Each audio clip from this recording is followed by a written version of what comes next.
GST परिषदेची 56वी बैठक नुकतीच पार पडली। यानुसार आवश्यक वस्तूंवरच्या जीएसटी दरात कपात होणार आहे। अर्थमंत्री निर्मला सीतारामन यांनी याबाबत माहिती दिली आहे। त्यानुसार सर्वसामान्य मध्यमवर्गीयांच्या उपयोगी येणाऱ्या वस्तूंवरच्या 18% आणि 12% जीएसटी स्लॅब हटवून तो 5% इतका करण्यात आलाय। याचा परिणाम शालेय क्षेत्रावर होणार आहे। जीएसटी कपातीमुळे शाळेतील पुस्तकं, pen, pencil, notebook, rubber, sharpener आणि स्टेशनरी वस्तू स्वस्त होणार की नाही जाणून घेऊयात।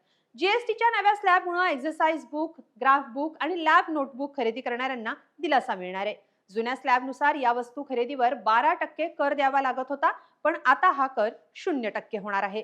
Copy, exercise book, graph book आणि लॅब नोटबुक खरेदीवर ग्राहकांना जीएसटी द्यावा लागणार नाहीये। सोबतच पेन्सिल, शार्पनर, पेन यावरही ग्राहकांना 12% जीएसटी द्यावा लागायचा, पण आता त्यात पूर्ण सूट देण्यात आली आहे। सोबतच तुम्ही जर mathematical box, geometry box, colour बॉक्सचा वापर करत असाल तर नव्या जीएसटी स्लॅबनं या खरेदीवरही बचत होणार आहे।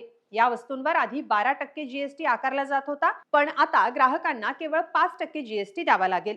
शाळेत लागणारी स्टेशनरी, ज्यात पेन, पेन्सिल आणि इतर छोट्या छोट्या गोष्टींचा समावेश आहे, त्या खरेदीवर 5% कर आकारला जाईल।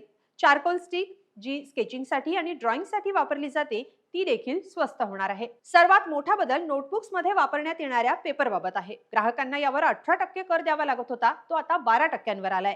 वही, पुस्तकं, छपाईसाठी लागणाऱ्या खर्चावर त्याचा परिणाम होणार आहे। शालेय वस्तूंवरील जीएसटी दर कपात झाल्यानं या वस्तू स्वस्त होणार आहेत।